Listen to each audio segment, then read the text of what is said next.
ಒಬ್ಬ ನಟನಾಗಿ ನಾವು ಕೇವಲ ಆಕ್ಟಿಂಗ್ ಅಷ್ಟೇ ಇಂಪಾರ್ಟೆಂಟ್ ಆಗಲ್ಲ. ನಮ್ಮ ಹೌದು. ಹೆಲ್ತ್ ಆಗಿರ್ಬೋದು, ನೀವು ಮಾತಾಡ್ತಾ ಹೇಳ್ತೀರಿ ಹೆಲ್ತ್, ಸ್ಕಿನ್ ಕೇರ್ ಆಗಿರ್ಬೋದು, ಹಾಗೇನೆ ಡಯಟ್ ಆಗಿರ್ಬೋದು, ಹೌದು. ವರ್ಕೌಟ್ ಆಗಿರ್ಬೋದು, ತುಂಬಾ ಇಂಪಾರ್ಟೆಂಟ್ ಆಗಿರುತ್ತೆ. ಹೌದು. ಸೊ ನಿಮ್ಮ ಸ್ಕಿನ್ ತುಂಬಾ ಚೆನ್ನಾಗಿ ಫೇರ್ ಆಗಿದೆ. ಸೊ ಏನ್ ಸೀಕ್ರೆಟ್ ಅಂತ? ಏನಿಲ್ಲ, ಸನ್‌ಸ್ಕ್ರೀನ್ ಅಪ್ಲೈ ಮಾಡ್ತೀನಿ. ಒಂದ್ ಸ್ವಲ್ಪ ಕೇರ್‌ಫುಲ್ ಆಗಿ ನೋಡ್ಕೋತೀನಿ. ಹ್ಮ್. ಆಮೇಲೆ ಐಸ್ ವಾಟರ್ ಇದಂತ ಹೇಳ್ತಾರೆ. ಹ್ಮ್. ಫೇಸ್ ಹ್ಮ್. ವಾಶ್ ಅಂತ. ಸೊ ಅದೊಂದ್ ಮಾಡ್ಕೋತೀನಿ. ಹ್ಮ್. ಆದಷ್ಟು ಒಂದ್ ಸ್ವಲ್ಪ ಮಿನಿಮಲ್ ಮಾಡ್ಕೋತಾ ಇದೀನಿ. ಹ್ಮ್. ಇನ್ನು ಬಹಳಷ್ಟು ಮಾಡ್ಬೇಕು. ಹ್ಮ್. ಬಟ್ ಸದ್ಯಕ್ಕೆ ಏನಾಗುತ್ತೋ ನನ್ನ ಕೈಯಲ್ಲಿ ಅದನ್ನ ಮಾಡ್ಕೊಂಡು ಹೋಗ್ತಾ ಇದೀನಿ. ಓಕೆ. ಇವತ್ತು ನಮ್ಮ ವೀಕ್ಷಕರಿಗೊಂದು ತಿಳಿಸ್ಕೊಡ್ಲೇಬೇಕು ನೀವು. ಹ್ಮ್. ಆಫ್ಟರ್ ಶೂಟ್ ಎಲ್ಲ ಆದ್ಮೇಲೆ ಮೇಕಪ್ ರಿಮೂವ್ ಆದ್ಮೇಲೆ ಏನೆಲ್ಲ ಹಚ್ತೀರಾ ಅಂತ? ನಾನಂತೂ ಸದ್ಯಕ್ಕೆ ಯಾವ್ದು ಇದು ಮಾಡಲ್ಲ. ಹ್ಮ್.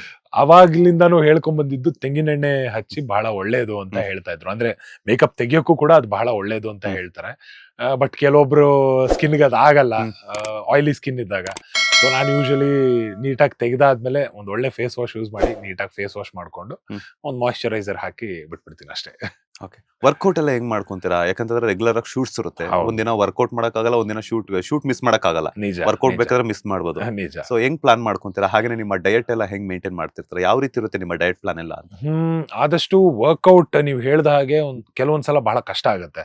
ಅದು ಸಿನಿಮಾಗೆ ಏನು ಬೇಕು ಅನ್ನೋದು ಕೂಡ ನಮಗೆ ಮ್ಯಾಟರ್ ಆಗುತ್ತೆ. ಇವಾಗ ಆ ಸಿನಿಮಾಗೆ ನಾವೇನೋ ಸಿಕ್ಸ್ ಪ್ಯಾಕ್ ತೋರ್ಸಕ್ ಹೋಗ್ತಾ ಇಲ್ಲ, ಅಥವಾ ತುಂಬಾ ಬಾಡಿ ಕಾಣಬೇಕು ಅನ್ನೋ ತರ ಇಲ್ಲ ಅಂದಾಗ ಒಂದ್ ಸ್ವಲ್ಪ ಮ್ಯಾನೇಜ್ ಮಾಡ್ಕೊಂಡು ಎಷ್ಟಾಗತ್ತೆ ಅವಾಗ ಇವಾಗ ಟೈಮ್ ಮಾಡ್ಕೊಂಡು ಒಂದ್ ಸ್ವಲ್ಪ ಹೋಗೋದು.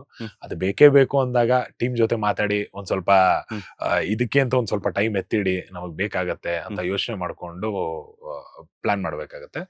ಅಂಡ್ ಡಯಟ್ ಅಂತ ಬಂದಾಗ ಆಲ್ಮೋಸ್ಟ್ 2012 ಇಂದ ಮಾಡ್ಲಿಂಗ್ ಶುರು ಮಾಡಿದಾಗ್ಲಿಂದ ಒಂದು ಬೇಸಿಕ್ ಡಯಟ್ ಅಂತ ನಾನು ಫಾಲೋ ಮಾಡ್ತಿದ್ದೆ. ಇವತ್ತಿಗೂ ಅದನ್ನೇ ಮಾಡ್ತಾ ಇದ್ದೀನಿ. ಬಹಳಷ್ಟು ಏನು ಬೇರೆ ತರ ಡಯಟ್ ಅಂತ ಏನಿಲ್ಲ. ಇಷ್ಟ ಆದಾಗ ಬಿರಿಯಾನಿ ತಿಂತೀನಿ, ಅದೆಲ್ಲ ಮಾಡ್ಕೊಂಡು ಹೋಗ್ತೀನಿ. ಬಟ್ ಇವತ್ತವರೆಗೂ ಇನ್ನು ಸಿಕ್ಸ್ ಪ್ಯಾಕ್ ತೋರಿಸ್ಬೇಕು ಅಥವಾ ಈ ತರ ಬಾಡಿ ಕಾಣಬೇಕು ಅನ್ನೋಂಥ ಕ್ಯಾರೆಕ್ಟರ್ ಯಾವ್ದು ಬಂದಿಲ್ಲ. ಸೊ ಅಷ್ಟೊಂದು ಸ್ಟ್ರಿಕ್ಟ್ ಡಯಟ್ ಅಂತ ಇನ್ನು ಮಾಡಿಲ್ಲ. ಜಸ್ಟ್ ಏನು ಬೇಕೋ ಅದನ್ನ ಹ್ಯಾಂಡಲ್ ಮಾಡ್ಕೊಂಡು ಮಿನಿಮಲ್ ಆಗಿ ಮಾಡ್ಕೊಂಡು ಹೋಗ್ತಾ ಇದ್ದೀನಿ. ಮುಂದಿನ ದಿನಗಳಲ್ಲಿ ಪಾತ್ರಕ್ಕೆ ಬೇಕು ಅಂತಂದ್ರೆ ಮಾಡ್ತೀರಾ? ಖಂಡಿತವಾಗ್ಲೂ ಮಾಡ್ಲೇಬೇಕಾಗತ್ತೆ. ಲೇಟೆಸ್ಟ್ ಹಾಗೂ ಇಂಟ್ರೆಸ್ಟಿಂಗ್ ಸುದ್ದಿಗಳಿಗಾಗಿ ಬಾಸ್ ಟಿವಿ ಕನ್ನಡ ಚಾನೆಲ್ನ ಸಬ್ಸ್ಕ್ರೈಬ್ ಮಾಡಿ. ಹಾಗೆಯೇ ಬೆಲ್ ಐಕಾನ್ ಪ್ರೆಸ್ ಮಾಡಿ. ಇದರ ಜೊತೆಗೆ ಫೇಸ್ಬುಕ್, ಇನ್ಸ್ಟಾಗ್ರಾಮ್, ಎಕ್ಸ್ ನಲ್ಲೂ ಮಿಸ್ ಮಾಡದೆ ಫಾಲೋ ಮಾಡಿ.